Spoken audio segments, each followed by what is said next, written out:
Hello book lover, welcome to my channel. My name is Kay and today I'm going to be sharing with you all of the Christian and clean fiction books that I read in the month of August, as well as having a little bit of a more open and honest conversation about something that's been kind of bothering me within the Christian side of booktube when it comes to fantasy books. And I just want to make it really clear where I stand here on this channel, so let's get to it.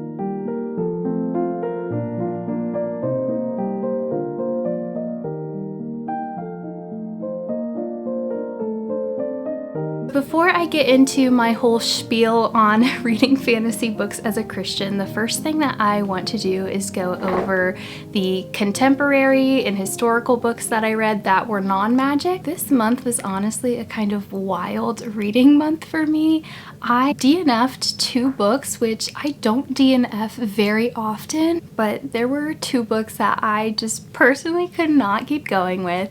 I had a few lower, mid of the line rated books, and then I had a few 5 stars that I can't wait to talk about. Let's first jump into the DNFs. The first one that I unfortunately DNF'd was Ransomed Love by Kate Goodwin. This was an ARC that I received from the author, and I was really excited about this book because it is a modern day Samson and Delilah biblical retelling, and I was genuinely really enjoying the author's writing and the storyline. However, and this is not a spoiler because it's really prominent from the beginning, this information wasn't disclosed on the back of the book. There is some really intense parental abuse in this book, in my opinion, and it was something that was really hard for me to stomach, and every single time one of the characters' parents kept showing back up, it just made me so genuinely uncomfortable.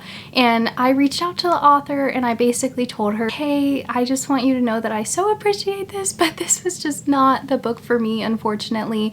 And I don't want this to sway you away from reading this book. And just to clarify, the main character that the abuse is like happening to is an adult character, so that was just kind of a little strange for me. So there are no children being abused in this storyline, at least from what I read up to the point that I DNF'd. I think I DNF'd around 35%. It was something that just didn't sit well with me, and I wish there were a little bit more trigger warnings. And when I spoke with the author about it, she said that she is for sure going to put something out with the trigger warnings in her books, and so hopefully that just helps some people.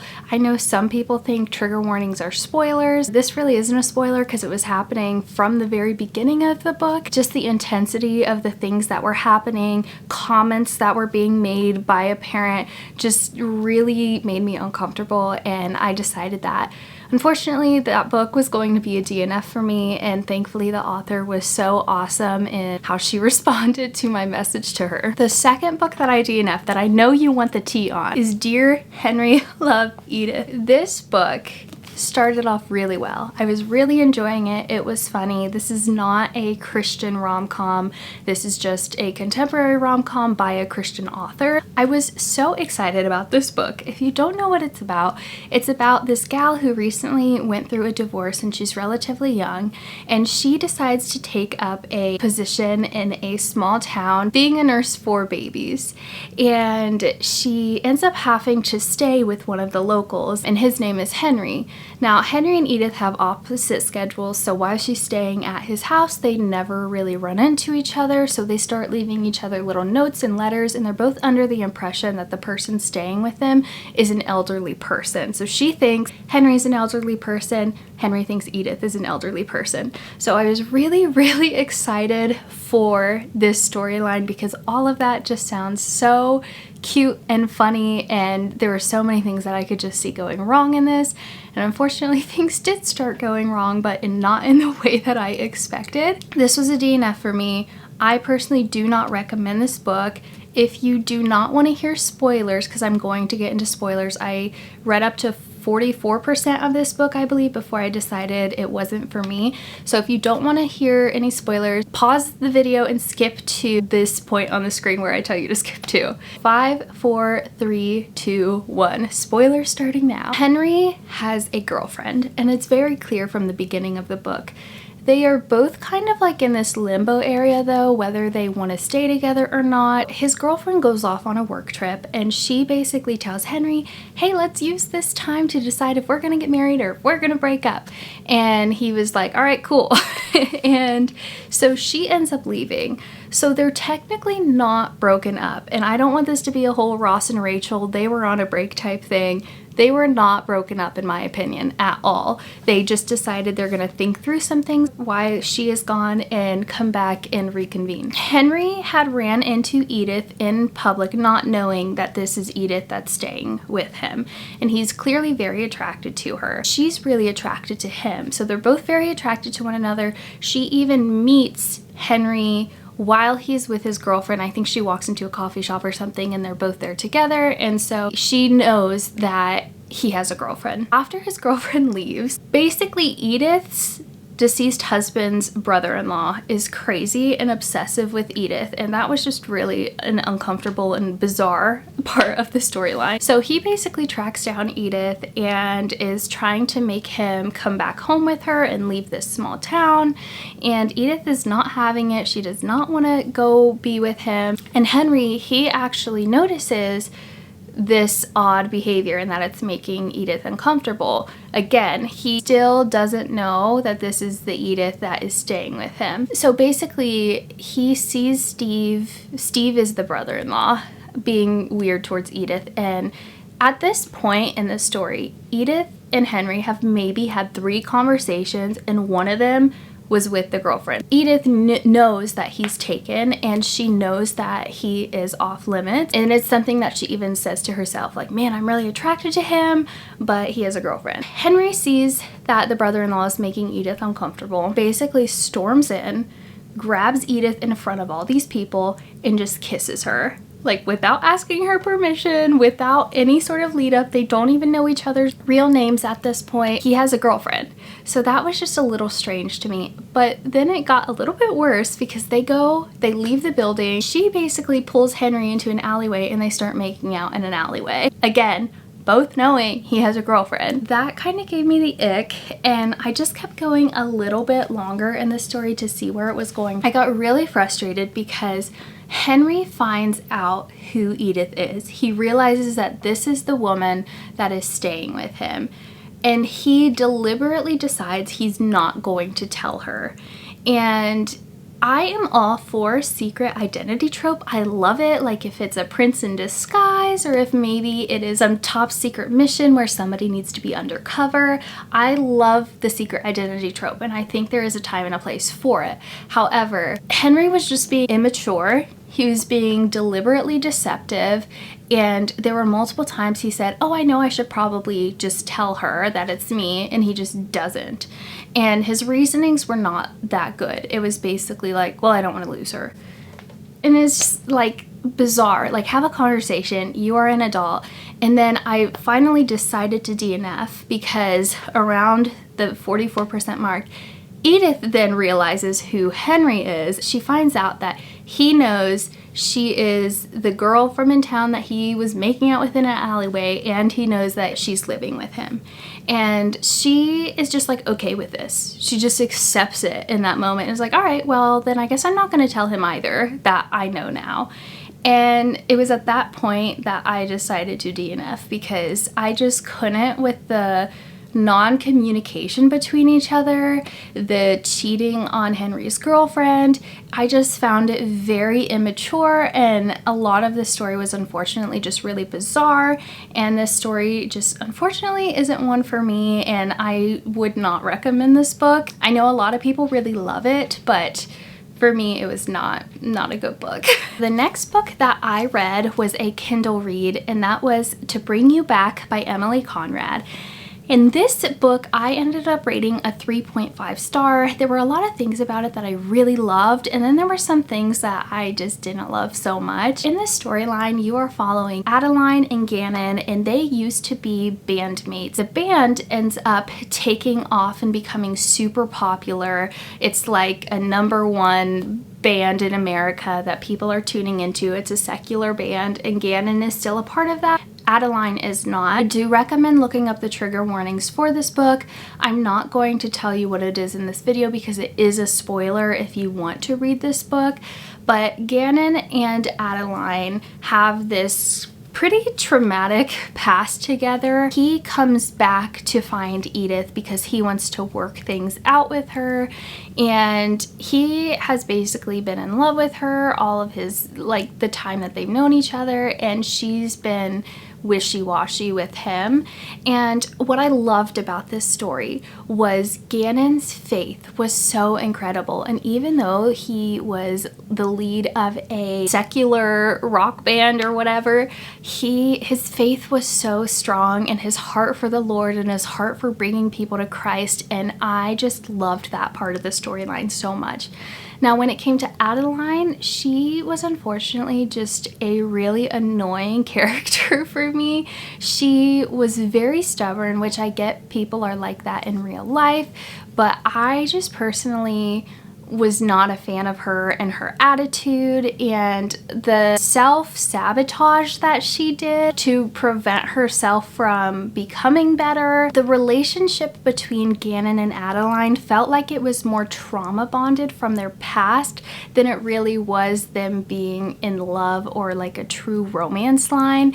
So that fell really flat for me, unfortunately. Again, Gannon had amazing faith and quotes in this book that I absolutely loved, but the story in general just wasn't my favorite. Again, I gave it a 3.5 star. It was good. I liked it. I didn't love it. I probably would recommend this to some people, given you look up the trigger warnings. I think I'm going to start putting trigger warnings at the end of my Goodreads reviews, just in case anybody wants to look those up, because I don't really like sharing them too frequently because they for sure can be a spoiler. So if you're not friends with me on Goodreads, go into the description, and in my link tree I have my Goodreads right there, and I am absolutely opening to friending whoever wants to friend me on Goodreads if you want to follow my reviews there. This next book I am so excited to talk to you about.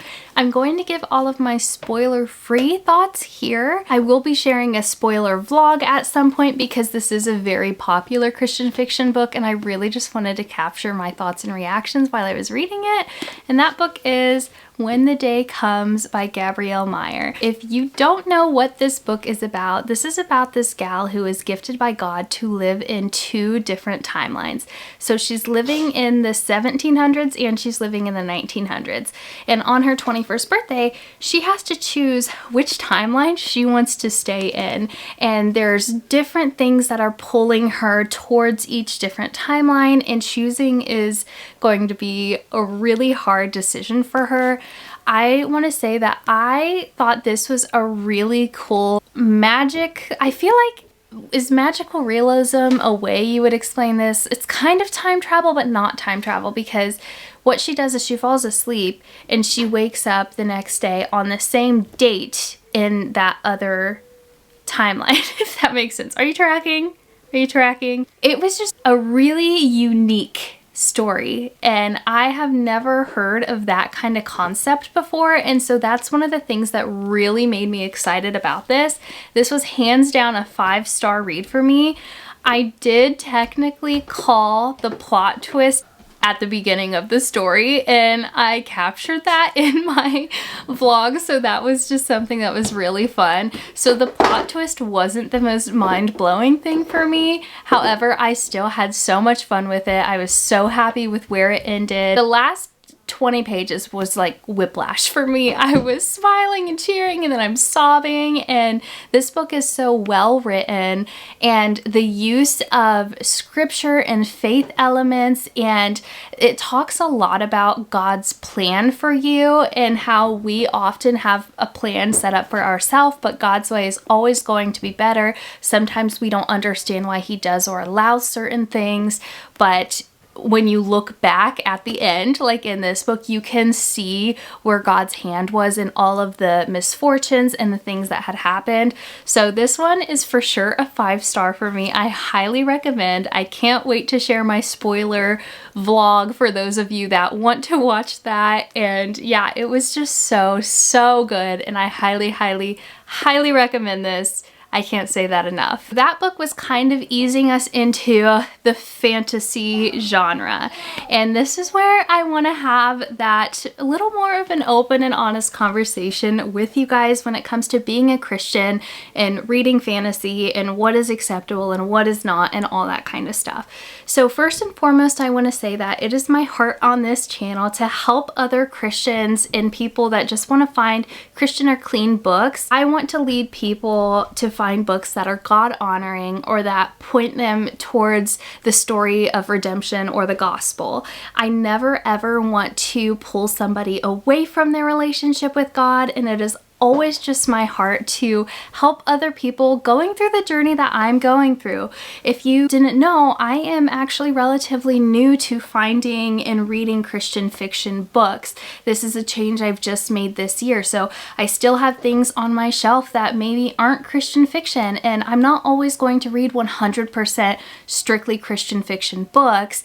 My goal from here on out is just to find books that honor God and align with Christian values. With that being said, I recently received a comment basically where somebody was questioning my integrity as a Christian and a book reviewer because I had shared some titles that were fantasy genre, and maybe those titles had like witches in them or maybe spells and magic and ancient beings and that kind of stuff. And first and foremost, like, I just want to say this is no way me just defending myself to this person. This is a conversation I have seen in the community for quite some time now, whether it's through Christian book reviewers or even through Christian fantasy authors, that they've been questioned by tons of other Christians, like, how can you say you're a Christian if you're okay with reading fantasy and magic and all that kind of stuff? So I just want to make it clear where I stand on that topic. And if this is not the channel for you, that is totally okay. Again, listen to your convictions before you read anything. If you are somebody that used to be a witch and you are now a Christian and made new in God, maybe you shouldn't be reading fantasy. Maybe that's not something that's meant for you, and that's okay. If it's something that you can read without it affecting your relationship and your heart and your walk with Christ, then good. That's the most important thing through everything that we do in life, is our walk with Christ. And if something is causing you to stumble, absolutely don't be doing that thing. This is where I stand on fantasy. I believe that there is a difference between fantastical books and biblical witchcraft. So fantasy, in my opinion, I'm kind of thinking of things like imaginative. So maybe there is a character who she can control the weather. Maybe there are dragons and mythical creatures. Maybe somebody is like Elsa and she has ice powers. That is strictly imagination. That is not something that can happen in real life. When it comes to biblical witchcraft, I'm thinking of things like seances, tarot cards, astrology, divination, all that kind of stuff is what I'm thinking of when I think of biblical witchcraft. There are stories that are very popular where those elements have been used to point back to Christ. And let me just explain. This book here, A Voice in the Wind by Francine Rivers, is a super incredibly popular Christian fiction book. This is not a magic book. This takes place in 70 AD, the fall of the temple in Jerusalem. So this is biblical fiction. However, in this book, there is a character who puts her trust in idols and sacrifices and crystals and all that kind of biblical witchcraft. The whole point of this series is pointing back to Jesus and how he is a redeemer from those types of things. So though those are real world type of things happening, I was still comfortable reading it in this book because in the end there is a story of redemption. So the books that I am talking about and I'm reading, whether it's fantasy or even maybe there is literal biblical witchcraft happening in the story, the goal is to point back to the redeeming love of Christ in the Bible and how we don't have to stay with those certain sins and bondages, and that we are free and made new in him. So when it comes to fantasy where, yeah, maybe there are magical creatures, or maybe there are witches, but maybe they're not in the typical way we think of a witch with like tarot cards and casting spells and things like that. There's a story I'm going to recommend soon that did have a witch, but she could just breathe fire, so she wasn't the typical type of things. Now, in the fantasy books that I am recommending, and in the Christian fiction books I will be recommending, whether it's fantasy or a more real world setting like A Voice in the Wind, the occult practices are never glorified. The witches are not going to be the glorified people. For example, the Chronicles of Narnia, the witch in that, there's a witch in that, and apparently it's okay and acceptable with things like Chronicles of Narnia and with Lord of the Rings, but any new Christian fantasy fiction seems to get a lot of flack. But when it comes to Narnia, that witch, she is clearly the bad guy. She is clearly who we are wanting to beat, and there is so much deep allegory in Lord of the Rings and in Narnia that does point back to Christ, and I think it's totally okay for authors and for us to read books that point back to God. Just think of it this way too. There could be people that don't know Jesus that end up picking up these fantasy books not knowing that there is deep Christian allegory in it, and that could plant some seeds for them. So I am very pro fantasy book. I read all different genres. This is not the only thing that I'm going to be recommending on this channel, but you'll see me recommending quite a bit more fantasy here in the fall and winter because that's typically when I like to read it. But I just want to be very clear on my stance when it comes to fantasy books. I don't think there is anything wrong with reading it as long as it is not being glorified, as long as it is not causing you to stumble, and as long as the end goal and point of that story is to point back to the redeeming love of Christ. Speaking of redeeming love, this is something that I started thinking about when I was thinking about Christians and fantasy and them not being okay with fantasy because maybe there are occult practices in some of them. And I just started thinking about all the things the Bible says that we need to stay away from, right? And one of the biggest things the Bible says to stay away from is sexual immorality. It says to flee from that. Yet this is another Francine Rivers, but this is one of the most popular Christian historical fiction romance books of all time. But you know what? The main character in this, she is a prostitute. She's incredibly sexually immoral in this book. But the end of this story, it uses her story and the things that she has genuinely been through, and it points back to the redeeming love of Christ, baby. So I just want to say that if there is a certain topic to you that is something that is causing you to stumble, maybe it's sexual immorality and maybe you can't read redeeming love. That's totally fine. Maybe it's witchcraft and things like that and you can't read fantasy or books that have witchcraft elements in it. That is totally okay. But I just want to make it clear that I am okay with reading topics and things like this so long as it points back to Jesus in the end. So not to keep, what's that saying, putting a nail in the coffin or whatever, not to just keep going and spiraling on this topic, but I just wanted to open the conversation. If you have anything you want to add to this conversation, please feel free to put it in the comments. I will just ask that everybody be kind and polite to one another.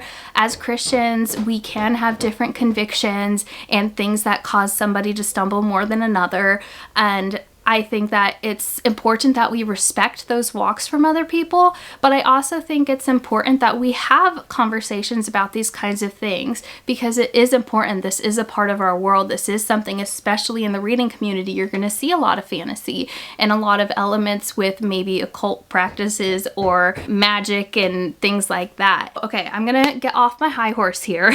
And I'm going to jump into the last 3 fantasy books that I read in the month of August. Okay, let me just move on. Comment if you have anything to say. My unfortunate most low-rated fantasy book this past month was A Bond of Briars by Erin Phillips.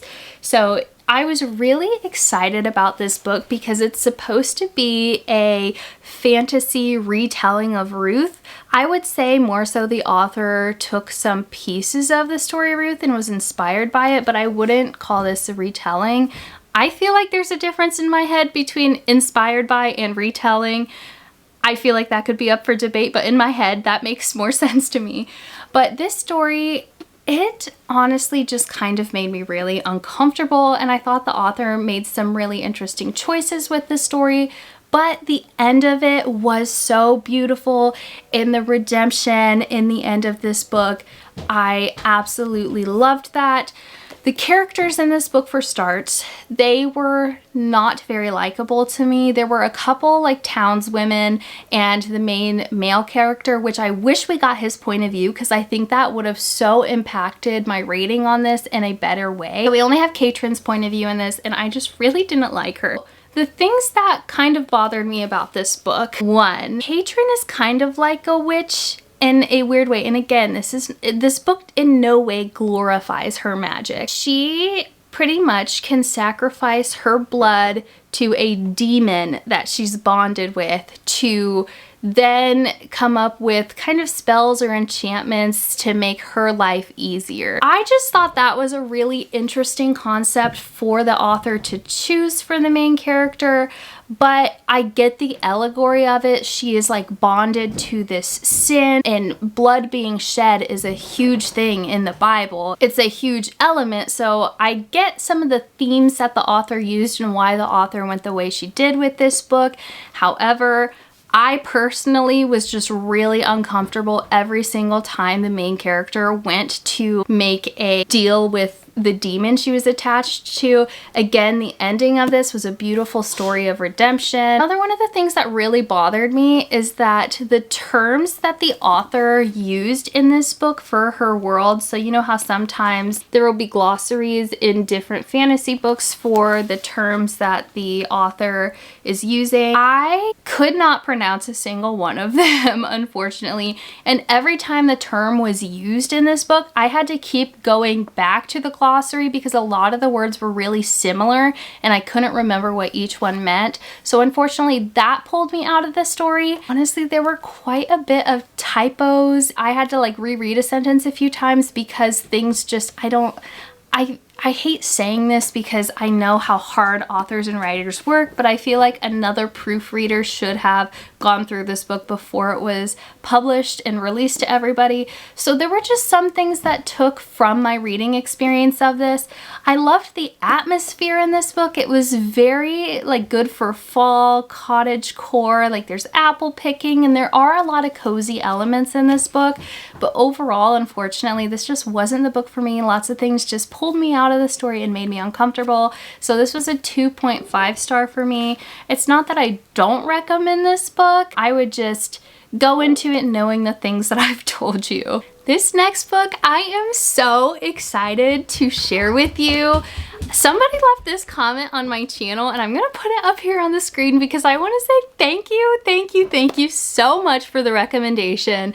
Every single thing that she said was in this book had me ordering it within 5 minutes of reading her comment because it's everything I could possibly want. So this is a novella, and when I say I want a cozy fantasy, this is what I mean. This novella needs to be on your TBRs for this coming fall, and that is Wormwood Abbey by Christina Bayer. I think that's how you say it. And this is The Secrets of Ormdale, Book 1. So I believe there are 5 novellas currently out in this series, and it is just the cutest, most fun storyline in the world. This book had me, it was one of those where you're giggling, kicking your feet, and it had me laughing and just smiling the entire way through. In this book, you're following Edith, and her family ends up inheriting the Wormwood Abbey.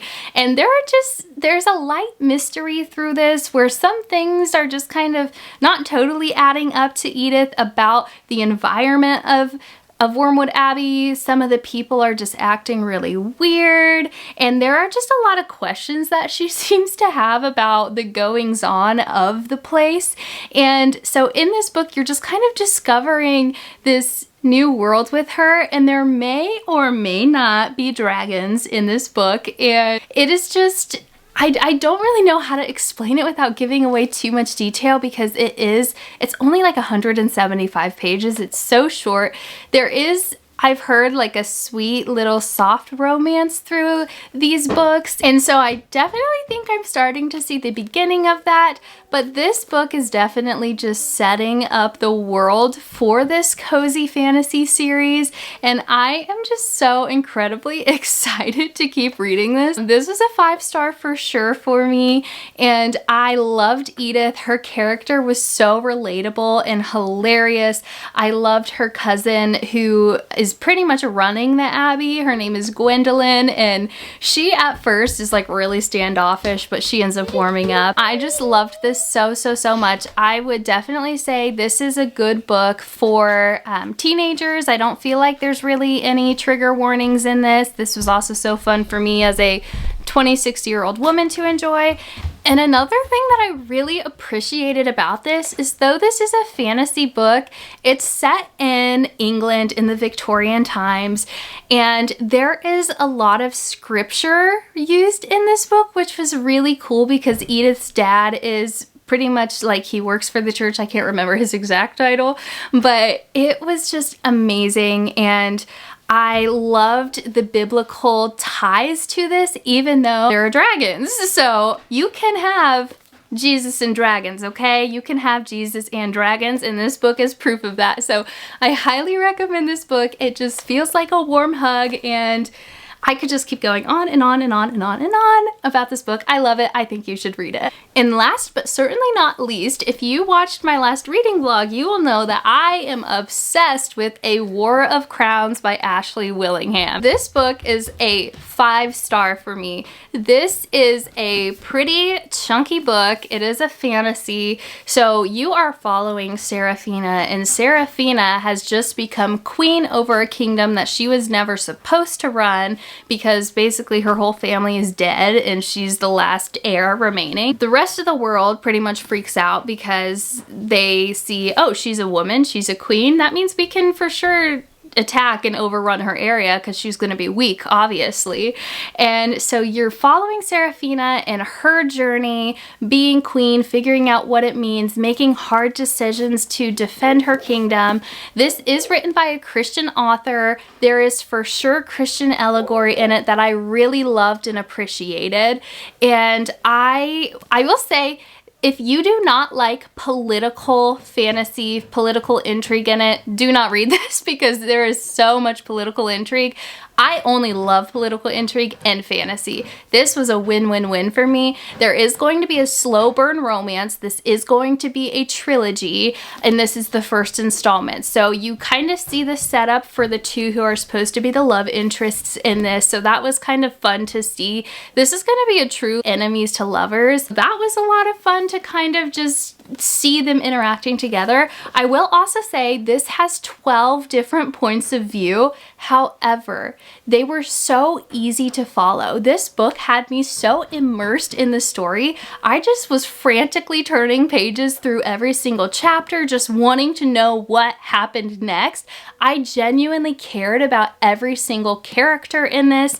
I would say this is a super friendly fantasy series if you're new to fantasy and you want to dip your toes into it. I loved that this author didn't use complicated terminology in her world building that was hard to follow. The names were also super easy to pronounce, so I really appreciated that because we know sometimes fantasy names and worlds can just get so complex, and this author really just makes it easy on you. I do want to say there are witches in this book. However, like I was saying before, they are not glorified. They are clearly the bad guy in this book. I haven't seen them doing any weird like seances or magic. They pretty much can just breathe fire up to this point in the story, and they are just kind of like superhumans in that kind of way, so to speak. So if you don't like the name witches, the thought or the term of witches, maybe don't read this, but I just want to like put that disclaimer that that is in here.